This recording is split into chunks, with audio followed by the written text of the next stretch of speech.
শ্রোতা বন্ধুরা, আপনারা এখন শুনতে যাচ্ছেন অশরীরীর সেই বিশেষ মুহূর্ত যেখানে সন্ধ্যার সূর্য ডুবে যাবার সাথে সাথে শুরু হয় আমাদের ভয়ের যাত্রা।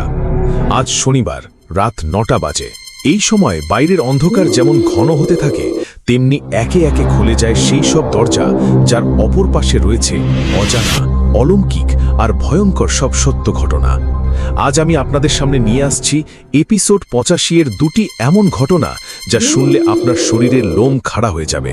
আপনার ঘরের জানালার পর্দার আড়ালেও লুকিয়ে থাকা ছায়া আপনাকে ভয় দেখাবে।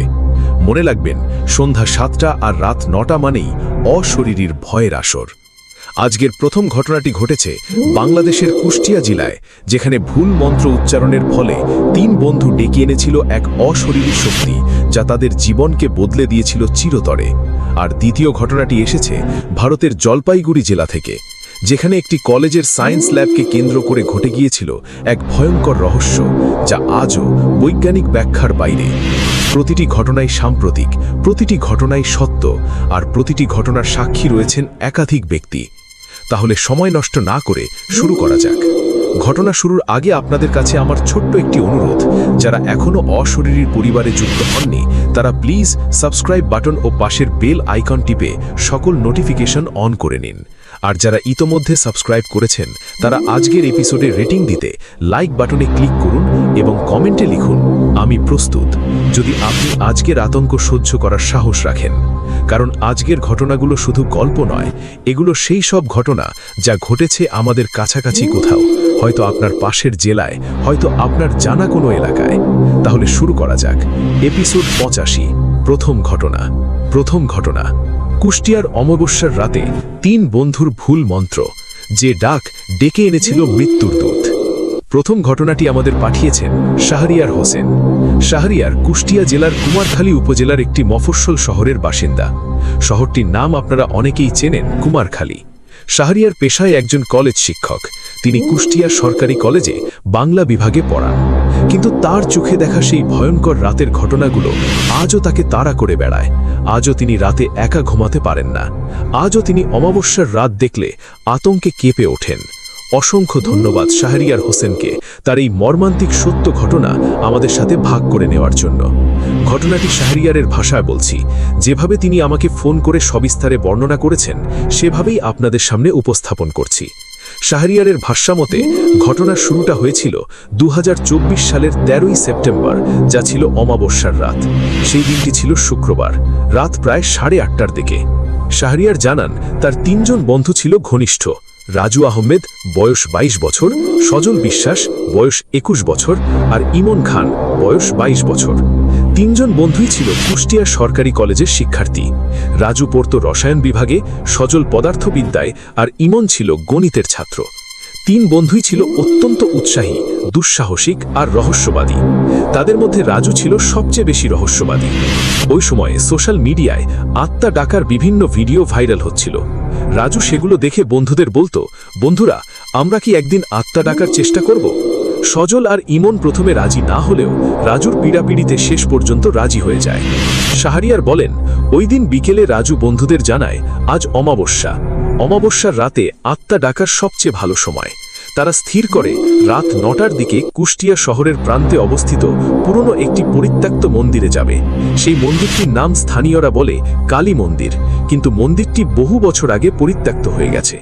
গুজব আছে ওই মন্দিরের আশেপাশে রাতে অশরীরী শক্তির উপস্থিতি রয়েছে। অনেকেই রাতে মন্দিরের কাছ দিয়ে যেতে ভয় পায়, কিন্তু ৩ বন্ধুকে ভয় দেখালে লাভ হয়নি। তারা সিদ্ধান্ত নেয় এই মন্দিরেই তারা আত্মা ডাকার পরীক্ষা চালাবে। রাত ৯:৩০টার দিকে ৩ বন্ধু বাইক যোগে সেই পরিত্যক্ত মন্দিরের কাছে পৌঁছায়। শাহরিয়ারের বর্ণনা অনুযায়ী মন্দিরটির অবস্থা ছিল খুবই করুণ। মন্দিরের চারপাশে ঘন জঙ্গল, ভাঙা দেওয়াল, আর মন্দিরের ভিতরে অন্ধকার যেন চারদিক গ্রাস করে রেখেছে। তারা মন্দিরের ভিতরে প্রবেশ করে। মন্দিরের মাঝখানে একটি পুরনো কালী মূর্তি রয়েছে। মূর্তিটি অনেক জায়গায় ভাঙা, চুন সুরকি পড়ে গেছে। রাজু তার ব্যাকপ্যাক থেকে একটি মোমবাতি, কিছু ধূপকাঠি আর একটি পুরনো পুঁথি বের করে। সেই পুঁথিতে আত্মা ডাকার মন্ত্র লেখা ছিল।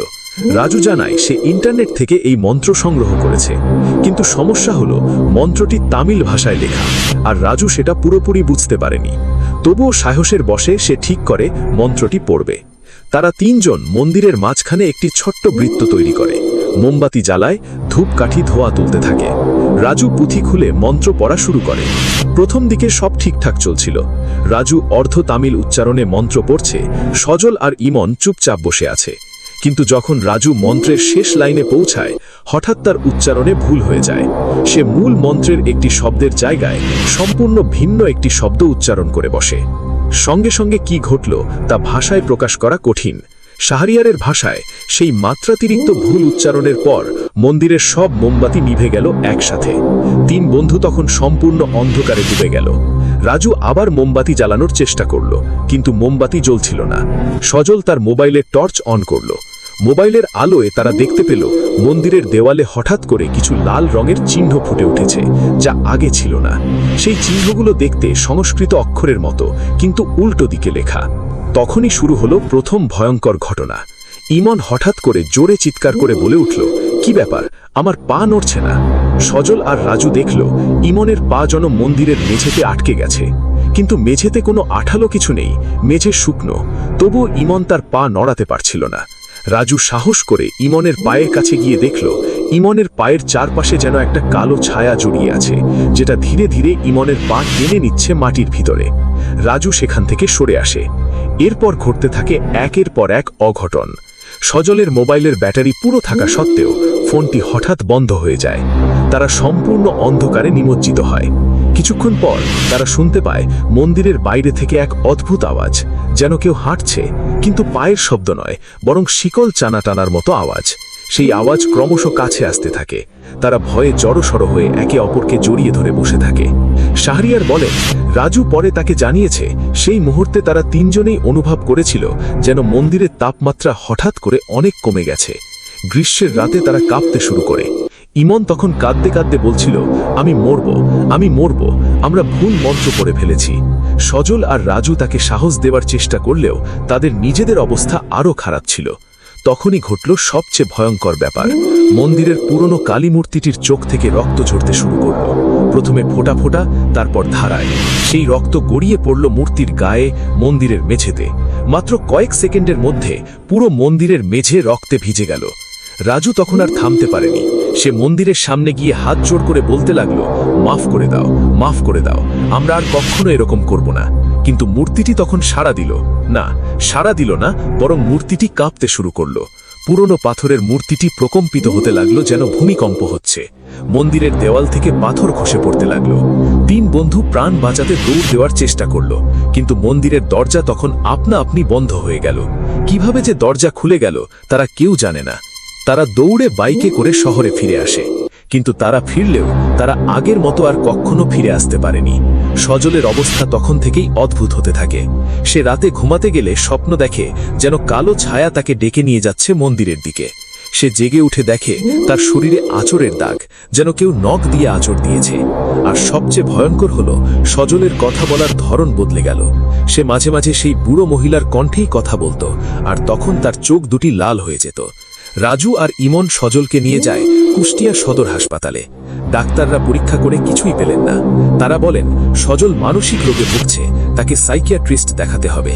কিন্তু রাজু আর ইমন জানত এটা মানসিক রোগ নয়, এটা ভুল মন্ত্রের ফল, এটা অশরীরী শক্তির কবলে পড়ার ফল। তারা স্থানীয় একজন হুজুরের কাছে যায়।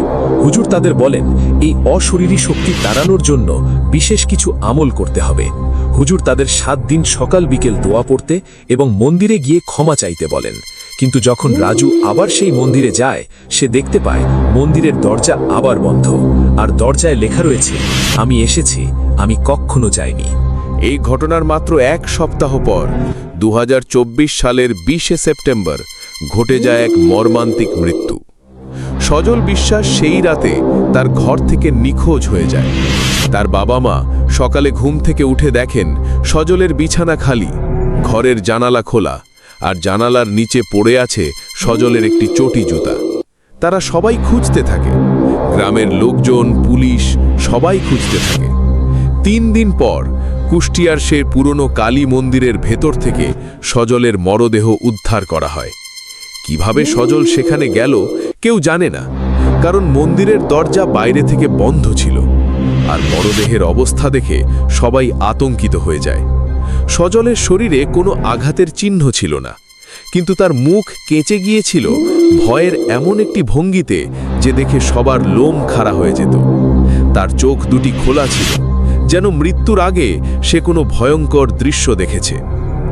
পুলিশ ময়নাতদন্তের জন্য মরদেহ কুষ্টিয়া মেডিকেল কলেজে পাঠায়। ময়নাতদন্তের রিপোর্টে বলা হয়, সজলের মৃত্যুর কারণ নির্ণয় করা যায়নি। তার দেহে কোনো বিষের উপস্থিতি ছিল না, কোনো আঘাতও ছিল না। ডাক্তাররা বিভ্রান্ত হয়ে পড়েন। রিপোর্টে শুধু লেখা ছিল হার্ট অ্যাটাক হতে পারে, কিন্তু সজলের বয়স মাত্র 21 বছর। তার হার্টের কোনো সমস্যা ছিল না। ডাক্তাররা বলতে পারেননি কেন তার হার্ট অ্যাটাক হবে। সজলের মৃত্যুর পর রাজু আহমেদ এবং ইমন খান সম্পূর্ণ ভেঙে পড়ে। তারা বুঝতে পারে তারাও এর থেকে বাঁচতে পারবে না। রাজু শাহরিয়ারের কাছে এসে সব ঘটনা খুলে বলে। শাহরিয়ার তাদের সাহায্য করার চেষ্টা করেন। তিনি কুষ্টিয়ার একজন নামী ওলামার সাথে যোগাযোগ করেন। ওলামা সাহেব এসে রাজু ও ইমনকে কিছু তাবিজ ও দোয়া দেন, কিন্তু তার বড় ঘটনা থামেনি। 2024 সালের 5 অক্টোবর মধ্যরাতে ইমন খানের ঘরে আবার সেই অশরীরী শক্তির আবির্ভাব ঘটে। ইমনের মা বাবা ছেলের ঘর থেকে জোরে আওয়াজ পান। তারা ঘরে ঢুকে দেখেন ইমন বিছানায় শুয়ে আছে, কিন্তু তার শরীরের ওপর যেন কেউ বসে আছে, একটি কালো ছায়া, যার চোখ জ্বলছে লাল আলোর মতো। ইমন চিৎকার করছে, কিন্তু তার মুখ দিয়ে শব্দ বেরোচ্ছে না। ইমনের বাবা সেই ছায়ার দিকে এগিয়ে যেতেই ছায়াটি দ্রুত জানালা দিয়ে বেরিয়ে যায়, কিন্তু ইমন তখন অজ্ঞান। তাকে হাসপাতালে নেওয়া হয়। ডাক্তাররা তাকে বাঁচাতে পারেনি। ইমন কোমায় চলে যায়। আজও ইমন খান কোমায় আছে, কুষ্টিয়া মেডিকেল কলেজ হাসপাতালে। ডাক্তাররা বলেন তার মস্তিষ্কে কোনো সমস্যা নেই, কিন্তু তিনি জেগে উঠছেন না, যেন কেউ তাকে ঘুম পাড়িয়ে রেখেছে চিরতরে। রাজু আহমেদ এখন একা।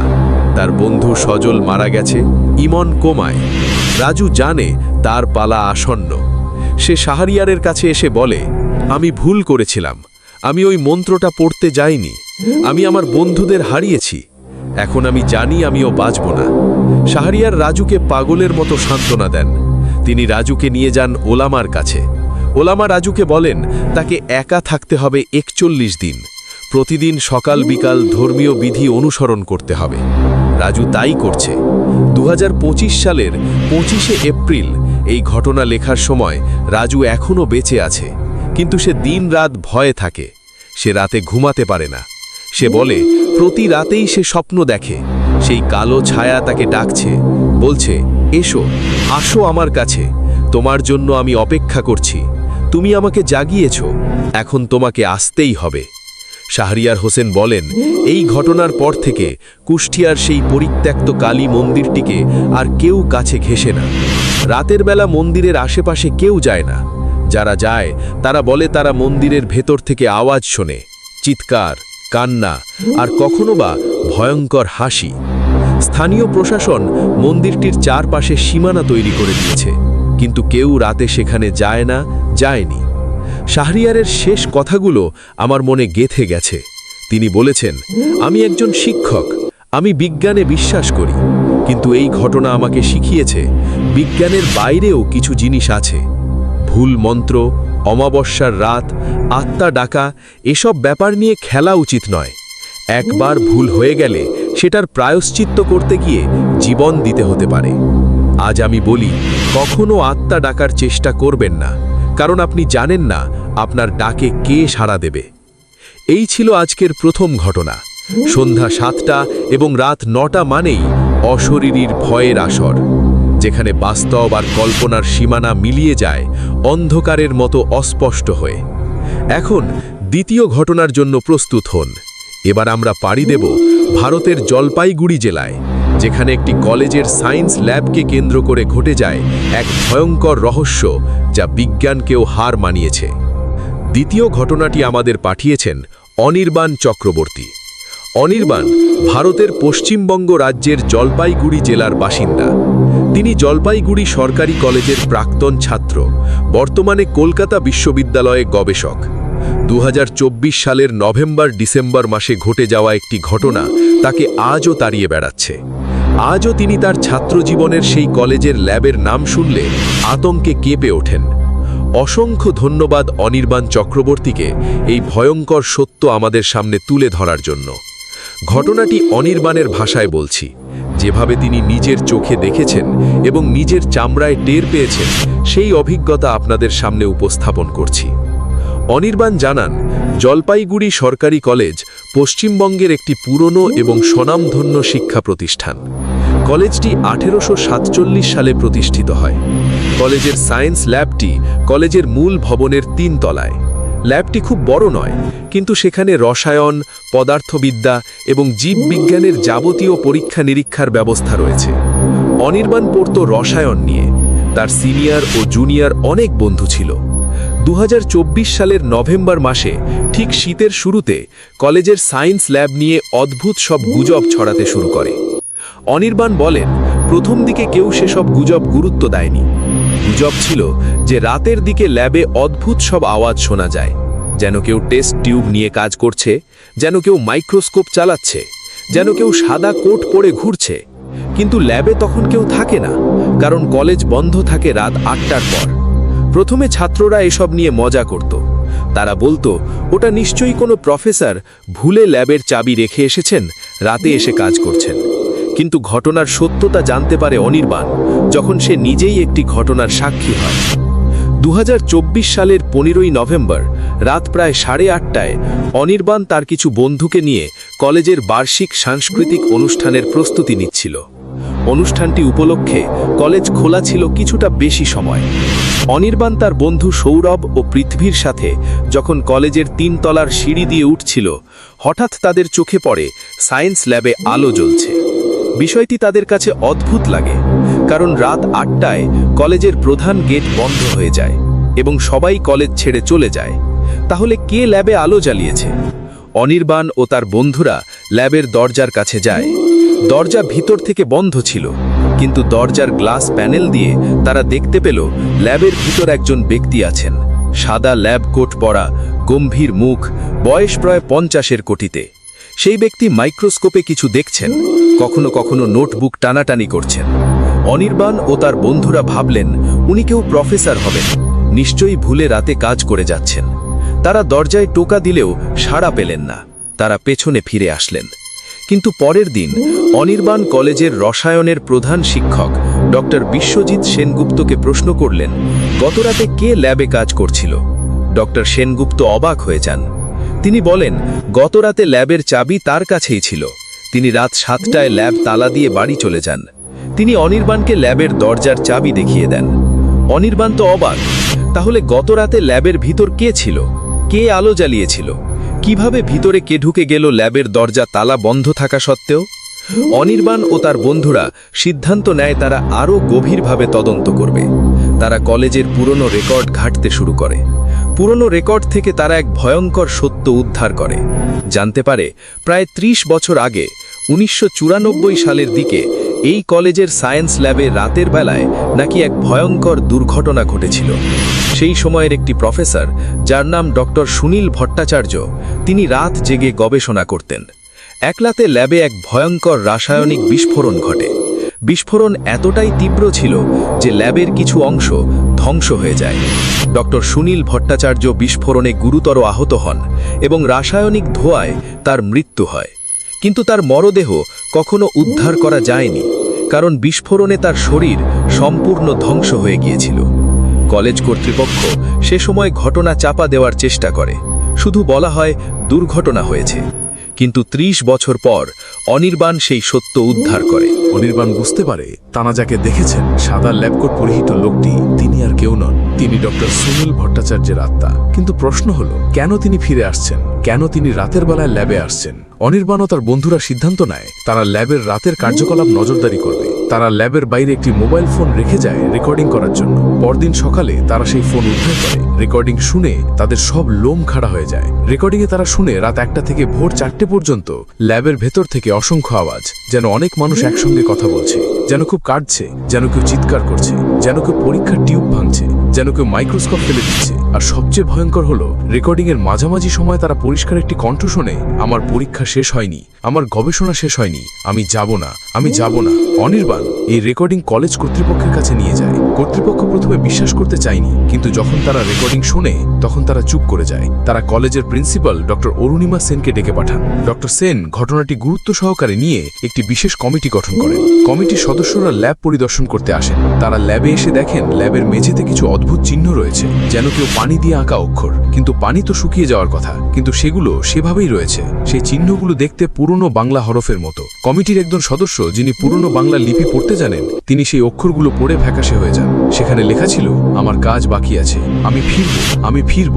2024 সালের 1 ডিসেম্বর আরও ভয়ঙ্কর এক ঘটনা ঘটে। কলেজের নাইট গার্ড গোবিন্দ সিং রাত প্রায় 3টের দিকে ল্যাবের সামনে দিয়ে যাওয়ার সময় দেখেন ল্যাবের আলো জ্বলছে। তিনি ভাবেন কেউ যেন ওপরে। তিনি ওপরে যান, ল্যাবের দরজার কাছে পৌঁছান।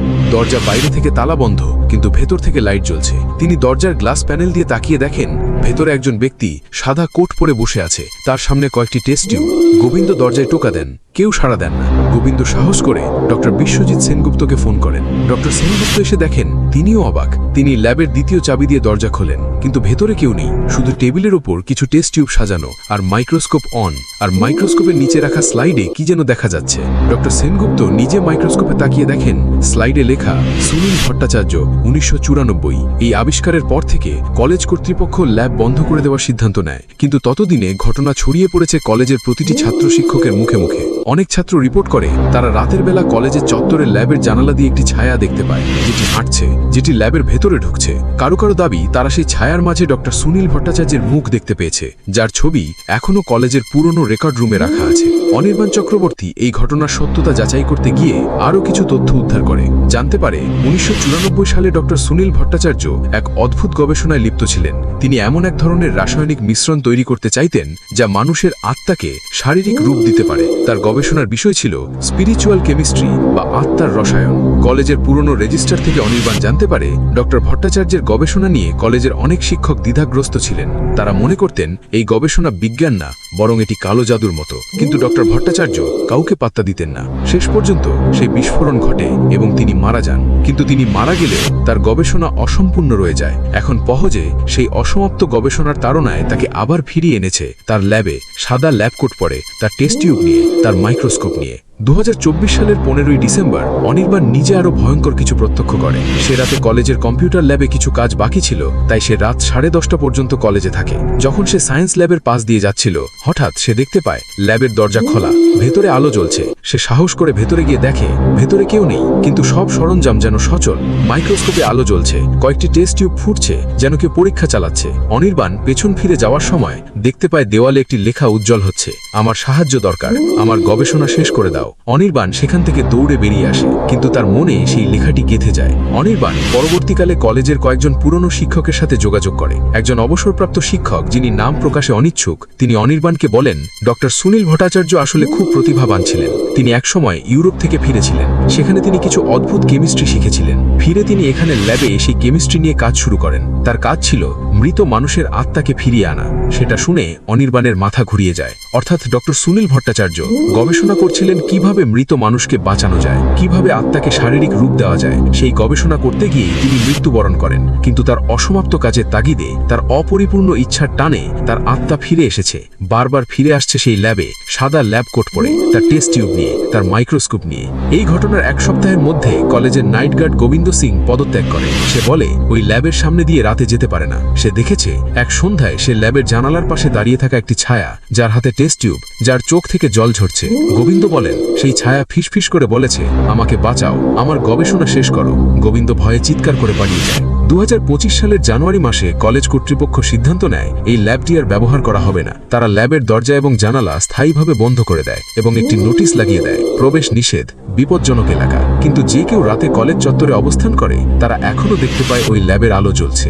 ভোরবেলা দেখলে আলো নেই, কিন্তু রাত নামলেই আবার সেই আলো জ্বলে ওঠে। স্থানীয় ছাত্ররা বলে ওই ল্যাবে ডক্টর সুনীল ভট্টাচার্যের ভূত এখনও কাজ করে, তার গবেষণা করে, তার টেস্ট টিউব ফোটায়, তার মাইক্রোস্কোপ চালায়। তারা বলে তিনি চিরকালের মতো বন্দী হয়ে গেছেন অসমাপ্ত কাজের তাগিদে। অনির্বাণ চক্রবর্তী আজ কলকাতা বিশ্ববিদ্যালয়ে গবেষক, কিন্তু তিনি বলেন জীবনে তিনি আর কখনো কোনো ল্যাবে রাতে যান না। তিনি বলেন সায়েন্সেরও সীমা আছে, আমরা যতই বড় বিজ্ঞানী হই না কেন কিছু জিনিস আছে যা সায়েন্সের বাইরে। ডক্টর সুনীল ভট্টাচার্য ছিলেন বিজ্ঞানী, কিন্তু তিনি সেই সীমা ছাড়িয়ে যেতে চেয়েছিলেন, তাই তিনি আজ সীমার বাইরে বন্দী। আমাদের উচিত বিজ্ঞানের সাধনা করা, কিন্তু অন্ধ সাধনা না করা, কারণ অন্ধ সাধনা শেষ পর্যন্ত ডেকে আনে অন্ধকার। অনির্বাণের শেষ কথাগুলো শুনুন।